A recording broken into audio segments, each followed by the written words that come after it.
Hello, cadets of 10th class. Welcome to the today's session. In our previous discussion, we were understanding what are acids and bases. Afterwards, we went for what? Examples for acids and bases. Then we were discussing on properties of acids and bases. After knowing some properties of acids and bases, today it is a part of the property. Therefore, a small topic, a small bit is there on the properties of acids and bases, especially how acids will react with the oxides, how bases will react with the oxides. So today's topic of discussion is action of acids and bases on oxides. So before that, let us understand what are oxides.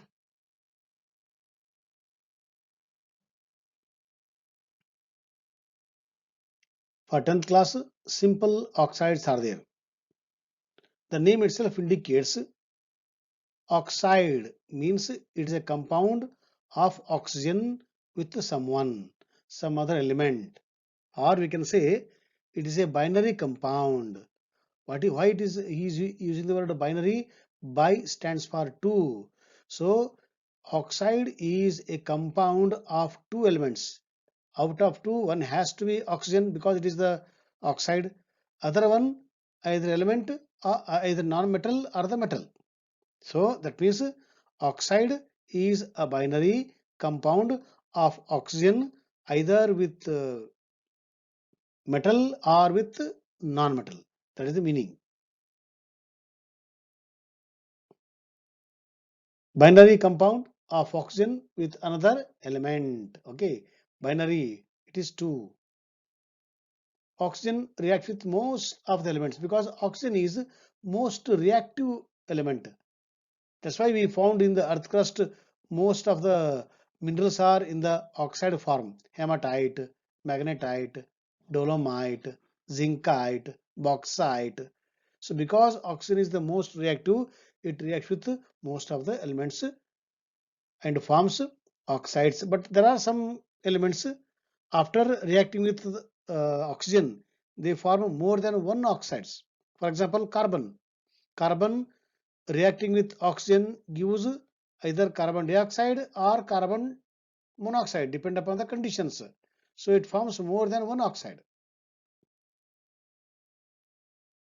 In the oxides, there are two types: simple oxides and mixed oxides.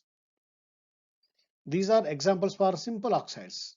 Okay, whereas examples for the mixed oxides are Pb3O4 and Fe3O4, because Pb3O4 is the combination of PbO and Pb2O3, or PbO or Pb2O2, like that. Or you can understand this example. Fe3O4 is a combination of FeO and Fe2O3. FeO plus Fe2O3 gives Fe3O4. So because it is a mixture of two oxides, FeO and Fe2O3, therefore Fe3O4 is called as mixed oxide. In the same way, Pb3O4 is also called as mixed oxide. This is a simple chart which explains about the oxides. In the oxides, there are two types as usual. We discussed already: simple and the mixed. So we will not go in detail about the mixed. We will learn in the higher class. Now in the simple, again there are four types. Acidic oxides. Acidic oxides means what? Oxides which give acid in water, they are called as acidic oxides. See, this is sulfur trioxide. Sulfur trioxide in water gives sulfuric acid. Because this oxide is giving acid in water, therefore this oxide is called as acidic oxide. And you see, this oxide is a sulfur trioxide. Sulfur belongs to non-metal. That means generally non-metallic oxides in water, they give acid. Therefore non-metallic oxides are also called as acidic oxides. One example to understand is SO3. In the same way, second category, basic oxides. Oxides which give base in water, they are called as basic oxides. For example, CaO in water gives calcium hydroxide, which is a best base. Therefore, CaO is called as a basic oxide. Please see here, CaO, Ca is a metal, calcium is a metal. That means basic oxides are metallic oxides, are basic in nature, vice versa. So, metallic oxides which are basic in nature, when they dissolve in water, they give base. Acidic oxides are also called as non-metallic oxides, or non-metallic oxides are acidic oxides.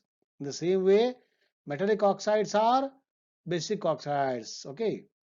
Now, third category, neutral oxides, means these oxides, after reacting with water, or first of all, they don't react. If they react, neither they give acid nor base. That means they don't give any kind of a compound known as acid or base. Therefore, they are called as the neutral oxides. N2O, nitrous oxide, CO, carbon monoxide. These two oxides in water, they don't give acid or base. Okay, no reaction. Therefore, they come under the category neutral oxides. First is acidic oxides, that is non-metallic oxides, basic oxides, metallic oxides, neutral oxides, no acid or base in water. Fourth category, which is very important, they are called as amphoteric oxides. Amphoteric oxides means what? These are, they are oxides which react with base as well as acid. So they are called as amphoteric oxides. About this we discuss here. Examples for amphoteric oxides: Al2O3 and ZnO. I have taken two examples. These two are examples for amphoteric oxides because they react with both acid and the base. What definition says?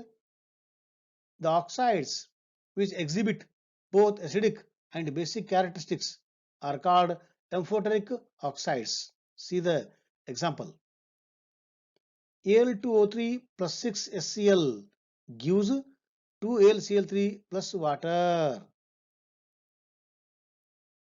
In the same way, Al2O3 with base in the presence of water, they give sodium aluminum hexahydrate. Okay, this is a special complex. Okay, it is a sodium aluminum complex with the hydroxide ion. So this we learn in the 12th class. I have taken example from 12th class to understand what are amphoteric oxides. So oxide which has both character, which character? Acidic character and the base. Here you see how they are saying it is having both acidic and the base character. You please here. Al2O3 is reacting with what? Acid. So this is acid. We know by birth, by virtue of its property, it is acid. When it is acid, this Al2O3 will say, I will act as a base because you are acid. So I have to act as a base. But when base comes, then this will change the role. Today or now I will act as a acid. That means depend upon the approaching acid or base, it will change the role. That means this Al2O3 is reacting to both acid and the base depend upon the condition. With acid it performs the role of base. With base it performs the role of acid. That means this oxide which exhibit both acidic and the basic characters, and they are called as what? Amphoteric oxides.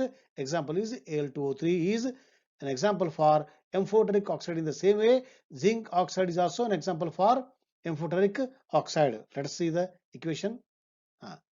Cl, strong acid, I will act as a base. Therefore, I give salt and water. It is simple reaction like acid plus base gives salt and water. Same thing. Now, if NaOH approaches, it is a strong base. So now it will change the role. I will act as a acid. So acid plus base gives salt and water. Here salt name is sodium zincate. So these two are examples for what? Amphoteric oxides. Now This is the actual topic of today's discussion. What I told in the beginning, today we are going to discuss action of acid on oxides, metallic oxides, okay, or oxides. Action of base on oxides, okay. So to understand this, we were understanding the what are oxides. Okay, this is the action of acid on the oxides. Which oxides? Metallic oxides. Why acid will react with only metallic oxide? Why not with non-metallic oxide? See, this is acid. What is the nature of metallic oxides? Metallic oxides are basic oxides. So because it is an acid, so it is having a basic character. So it is also an example for what? Acid plus base to give salt and water. That's why acids react with what? Basic oxides. Okay. For example, Na2O with HCl gives NaCl and water. In the same way, lead oxide and copper oxide respectively, they give their corresponding salts, okay, and water. So acid reacts with what? Because what kind of oxides? Metallic oxide, because they are basic in nature. Now next you see. Now bases reacts with what? These oxides. Okay, this oxide. Which oxide? Carbon dioxide. Carbon belongs to non-metal. Why basic? Why bases reacts with non-metallic oxides? Because non-metallic oxides are acidic in nature. So it is also acid plus base gives salt and water. So base will react with non-metallic oxide because it is acidic in nature, whereas acid will react with the metallic oxide because it is basic in nature. Depend upon that nature, they react. So CO2 with calcium hydroxide gives calcium carbonate. CO2 with another base gives its carbonate. CO2 with MgOH gives the corresponding carbonate. So corresponding carbonates are formed along with water. This is also a typical example for what? Acid plus base gives salt and water. So today we learnt about what? Action of acids and bases on oxides. So tomorrow we are going to learn a few more properties of acids and the bases. Then we go to the salt. So thank you, my dear boys.